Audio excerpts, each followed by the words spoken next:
5 berita terpopuler hari ini Selasa 20 Januari 2026 di Bloomberg Technos Flash 5. Yang pertama, Juda Agung mundur dari BI, Prabowo siapkan 3 kandidat pengganti.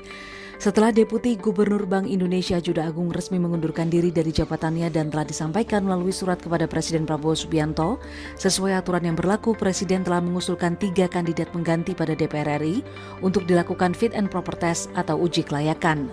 Ketiga kandidat ini ialah Wakil Menteri Keuangan yang juga ponakan kandung Presiden Prabowo, yakni Thomas Djiwandono, serta 2 orang lainnya, Diki Kartikoyono dan Solikin M. Juhro.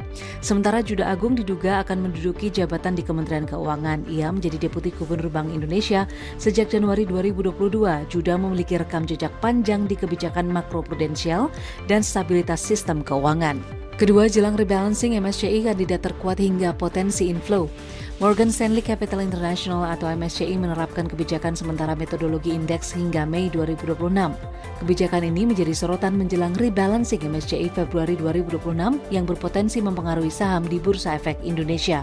MSCI mengunci bobot saham lama dan menerapkan pendekatan lebih konservatif bagi saham baru, termasuk asumsi free float dan foreign inclusion factor yang lebih ketat. Hal ini berpotensi membatasi lonjakan transaksi jelang pengumuman. Meski demikian, PT Petrosia Tbk atau Petro dinilai berpeluang kuat masuk indeks MSCI Indonesia Global Standard, bahkan berpotensi inklusi ganda dengan FTSE Russell. Pengumuman MSCI dijadwalkan pada 10 Februari 2026. Ketiga, Purbaya rupiah melemah imbas spekulasi independensi Bank Indonesia.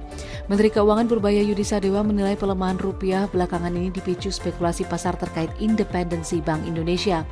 Isu tersebut mencuat seiring kabar pengusulan Wakil Menteri Keuangan Thomas Djiwandono sebagai Deputi Gubernur Bank Indonesia. Pada penutupan perdagangan Senin 19 Januari 2026, rupiah melemah hingga mendekati Rp16.942 per dolar Amerika Serikat, bahkan menembus Rp17.000 per dolar Amerika Serikat di pasar offshore. Namun Purbaya menegaskan pelemahan ini bersifat sementara. Ia optimis rupiah akan kembali menguat didukung fundamental ekonomi yang solid dan aliran dana asing seiring penguatan indeks harga saham gabungan atau IHSG. Keempat, BI buka suara soal pengunduran diri Juda Agung. Bank Indonesia mengkonfirmasi Deputi Gubernur Bank Indonesia Juda Agung telah mengajukan pengunduran diri kepada Presiden sejak 13 Januari 2026. Kepala Departemen Komunikasi BI Ramdan Deni Prakoso menegaskan BI tetap fokus menjaga stabilitas rupiah, sistem pembayaran, dan sistem keuangan. Gubernur Bank Indonesia juga merekomendasikan calon pengganti Juda Agung kepada Presiden Prabowo Subianto. Selanjutnya, pengangkatan Deputi Gubernur Bank Indonesia menunggu persetujuan DPR melalui proses uji kelayakan dan kepatutan.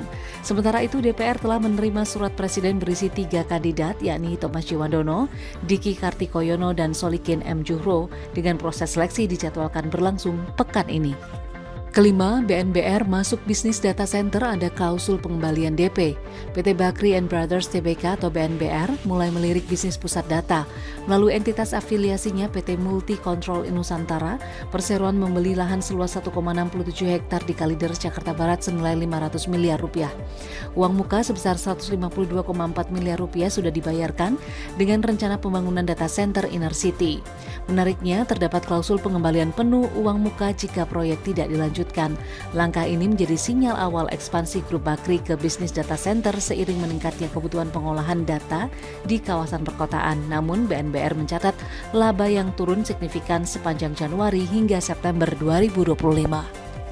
Itu dia 5 berita terpopuler pilihan Bloomberg Technos hari ini. Ikuti terus update selanjutnya di www.bloombergtechnos.com.